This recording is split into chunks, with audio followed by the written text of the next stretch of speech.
Assalamualaikum dan salam sejahtera diucapkan kepada Profesor Madya Dr. Suraya.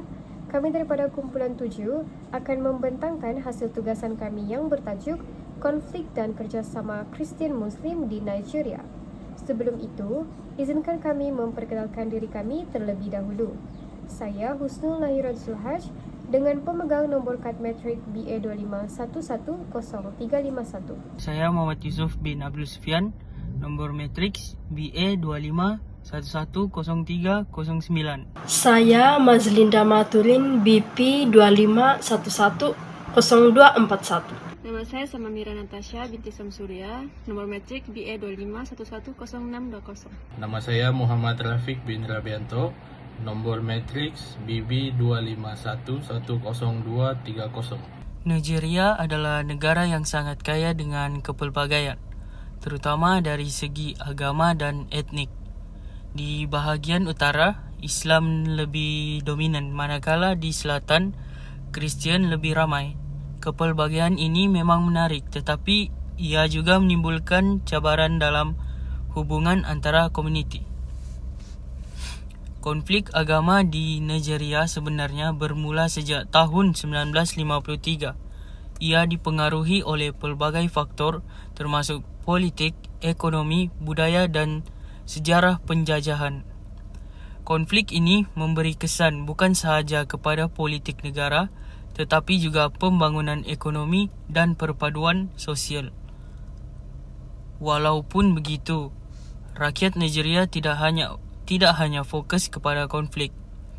Terdapat banyak usaha untuk memupuk keharmonian, contohnya melalui dialog antara agama, projek pembangunan bersama dan inisiatif yang digerakkan oleh masyarakat serta belia.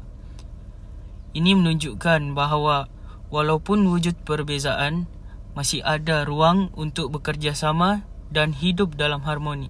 Sebelum beralih kepada faktor konflik, mari kita bersama-sama menonton video yang berkaitan dengan tajuk kami. In Yelawata, Nigeria, That very day it was raining, so Fulani herdsmen, they invaded the community and claimed so many lives. Around 12 midnight, we started having calls from Yerwata that the Fulanis have come and they are killing, burning. Friday night, I was leaving my house. See my house there. I come here, they shoot gun. Later, they come, they break this house. Where my brother is sleeping here with his children. Thereby, they come, they kill people. They were breaking the house. Say, Allah Akbar, Allah Akbar, Allah Akbar. these first-hand accounts gathered by Truth Nigeria journalists describe the ongoing atrocities in a terror campaign to eradicate Nigeria's Christians. Judd Saul, filmmaker and missionary, the organizer of Equipping the Persecuted, highlighted this documentary as a way to sound the alarm.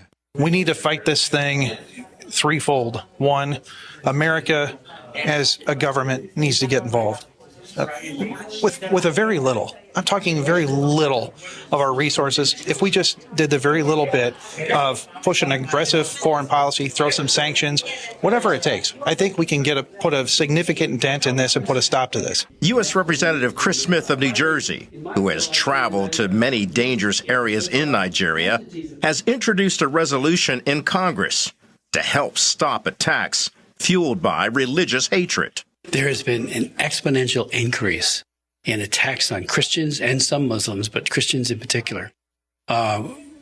Protestants, evangelicals, Catholics, they're firebombing their churches. The Fulani are killing them with absolute impunity. We've called on the government in Abuja and the president several times to do what governments do, law enforcement. Use the military if you have to, but stop this genocide and do it now. The resolution points to Nigeria's government's apparent open border policy that allows almost free access to the country. Fulani militants and ISIS-linked extremist groups from neighboring countries take advantage of this policy to carry out mass murder, rape, and kidnappings. We're also calling on President Trump to reissue, which he did in his first term, the designation of country of particular concern, and that then gives the president wide latitude to impose sanctions. It's an excellent bill when it's used properly. Konflik ini sebenarnya bukan berpunca daripada perbezaan agama semata-mata. Ia lebih kompleks kerana melibatkan faktor politik, ekonomi, budaya dan warisan kolonial yang saling berkait. Faktor politik di Nigeria, ahli politik sering menggunakan agama untuk meraih sokongan. Jadi apabila agama dijadikan alat politik, ia menimbulkan ketegangan kerana masyarakat merasakan kepercayaan mereka diperalatkan. Faktor ekonomi, terdapat jurang pembangunan yang sangat ketara antara wilayah utara dan juga wilayah selatan. Utara yang majoriti Muslim lebih mundur dan kurang mendapat peluang pekerjaan, manakala selatan lebih maju. Apabila satu komuniti merasa tidak mendapat peluang ekonomi yang adil, maka konflik mudah tercetus. Seterusnya, faktor budaya dan identiti. Masyarakat Kristian dan Muslim di Nigeria mempunyai tradisi dan gaya hidup yang berbeza. Perbezaan ini kadang-kadang menimbulkan salah faham, contohnya dalam penggunaan ruang awam dan juga amalan keagamaan. Akhir sekali ialah warisan kolonial. Semasa penjajahan British, wilayah Nigeria ini dibahagikan mengikut agama. Jadi pembahagian ini terus menyebabkan masyarakat terpisah dari segi budaya dan juga kepercayaan, dan kesan pembahagian ini masih berlarutan hingga hari ini. Oleh itu, konflik Kristian Muslim di Nigeria berpunca daripada gabungan politik, ekonomi, budaya dan juga sejarah kolonial, dan bukannya daripada perbezaan agama semata-mata.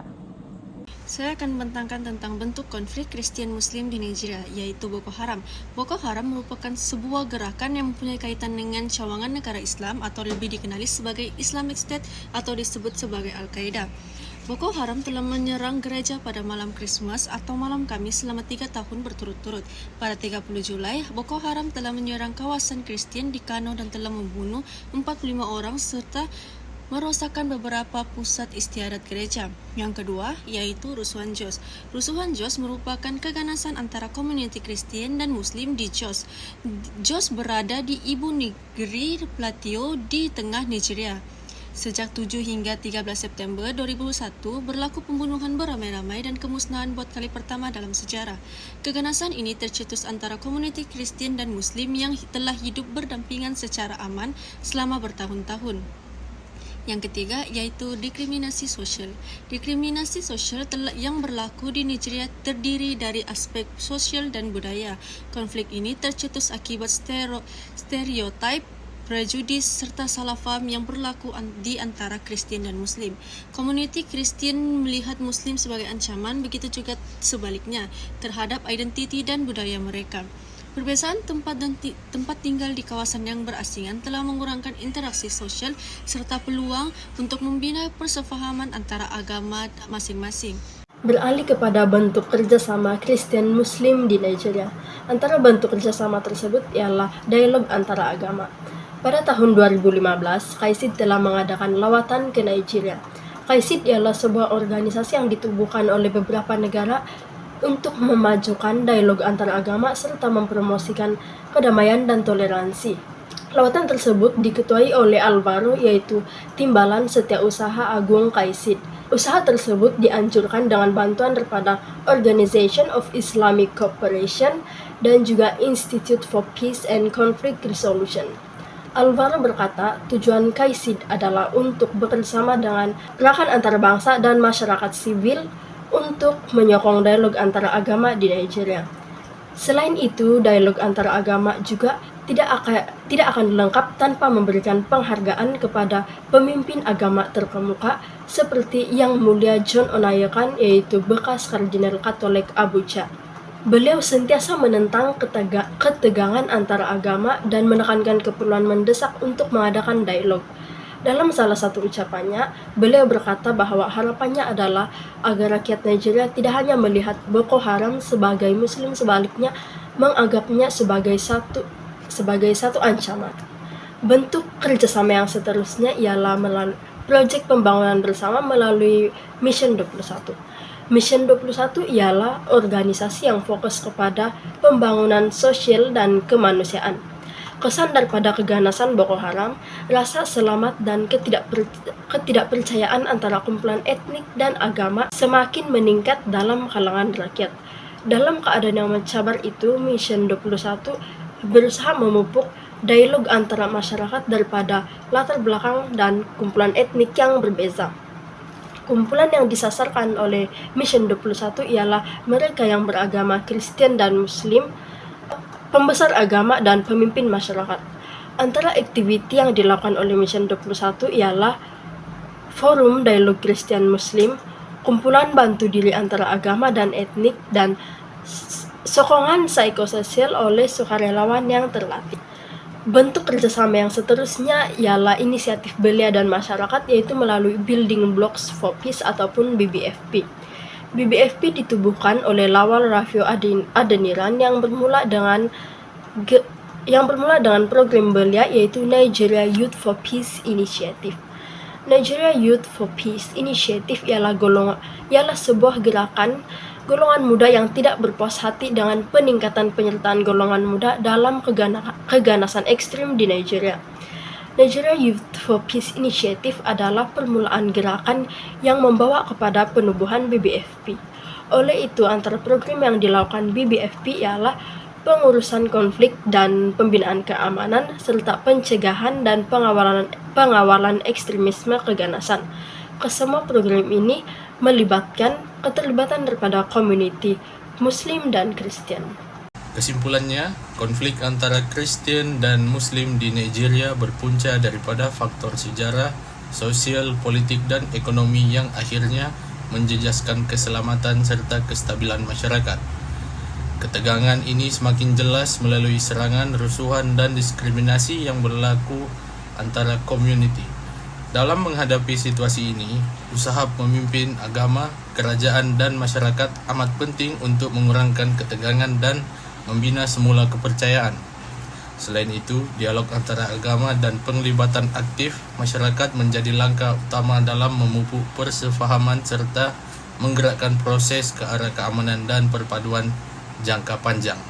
Itu sahaja dari kami. Sekian, terima kasih.